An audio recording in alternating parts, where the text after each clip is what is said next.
ജപ്പാനിലെ ലോകപ്രശസ്തമായ മൗണ്ട് ഫുജിയാണ് നമ്മളിപ്പോൾ വിസിറ്റ് ചെയ്യുന്നത്. ഇതൊരു ചെറി ബ്ലോസം കാലത്താണ്. ഇപ്പോഴീ സ്പ്രിംഗ് സീസണിലാണല്ലോ ചെറി ബ്ലോസം. ആ സമയത്ത് മൗണ്ട് ഫുജിയും ജപ്പാനിലെ ചെറി ബ്ലോസവും ഒക്കെയാണ് നമ്മൾ ഈ വീഡിയോയിൽ കാണുന്നത്.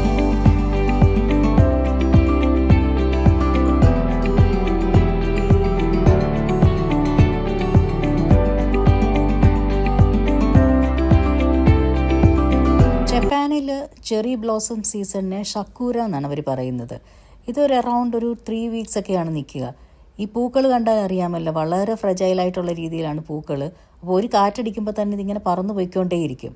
അപ്പോൾ ഈ ചെടികളിൽ ഈ പൂക്കൾ വന്ന് അത് നിൽക്കുന്ന ആ ഒരു ടൈമാണ് അത്രയും ബ്യൂട്ടിഫുൾ ആയിട്ടുള്ള സീസൺ. അപ്പോൾ അതിനിടയിലൂടെ നമുക്ക് ഈ മൗണ്ട് ഫിജിയും കൂടെ കാണാൻ പറ്റുക എന്ന് പറഞ്ഞാൽ അത് വളരെ ഭംഗിയുള്ള ഒരു കാഴ്ചയാണ്. മൗണ്ട് ഫിജിയുടെ ഈ ഒരു കോണിക്കൽ ഷേപ്പാണ് അതിൻ്റെ ഏറ്റവും ബ്യൂട്ടിഫുൾ. പ്ലസ് ഇതൊരു ചെറി ബ്ലോസം സീസണിലായപ്പോൾ അതും കൂടെ അതിൻ്റെ ഭംഗിക്ക് നല്ല രസമായിട്ട് വരും.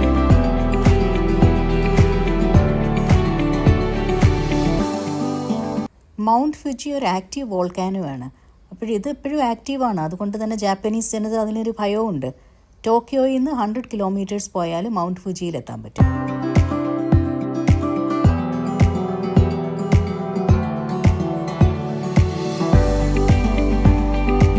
പലർക്കും ഇത്രയും നല്ലൊരു വ്യൂ മൗണ്ട് ഫുജിയുടെ കിട്ടാറില്ല. പലപ്പോഴും ആളുകൾ ഇവിടെ വരുമ്പം ഒന്നുകിൽ ചിലപ്പോൾ ഫോഗ് ആയിരിക്കും, അല്ലെങ്കിൽ ക്ലൗഡ് ആയിരിക്കും. അപ്പോൾ ഈ വ്യൂ അങ്ങ് നഷ്ടമാകും. നമ്മൾക്ക് പക്ഷെ നല്ല ഒരു വ്യൂ ആണ് കിട്ടിയത്. നല്ലൊരു ബ്രൈറ്റ് ഡേ ആയിരുന്നു. അപ്പം നന്നായിട്ട് അതിൻ്റെ ഒരു വ്യൂ കിട്ടുകയും ചെയ്തു, ക്ലിയർ ആയിട്ടും. പിന്നെ ഒപ്പം ചെറി ബ്ലോസത്തിൻ്റെ ആ പൂക്കളും കൂടെ കിട്ടിയപ്പോഴത്തേക്കും നല്ലൊരു ട്രിപ്പായി ഈ ചെറി ബ്ലോസവും മൗണ്ട് ഫുജിയും കാണാനുള്ള യാത്ര. ഈ ചെറി പൂക്കൾക്കിടയിലൂടെ നടക്കുമ്പോൾ നമുക്ക് ഈ ഇതളുകൾ ഇങ്ങനെ പറന്നു വരുന്നത് കാണാൻ പറ്റും.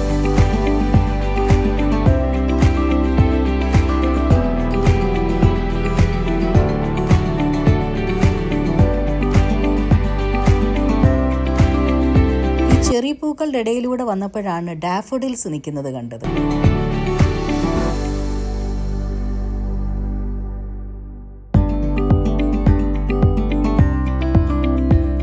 നമുക്കിനി കുറച്ചു നേരം ഈ ചെറിപ്പൂക്കളൊക്കെ കണ്ടുകൊണ്ട് ഒരു റിലാക്സിംഗ് ആയിട്ട് ഒരു നടത്തമായാലോ.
ഈ ജപ്പാനിലൂടെയുള്ള മൗണ്ട് ഫുജിയും ഒപ്പം ചെറി ബ്ലോസവും ഒക്കെയുള്ള ഈ വീഡിയോ നിങ്ങൾക്ക് ഇഷ്ടപ്പെട്ട് കാണുമെന്ന് വിചാരിക്കുന്നു.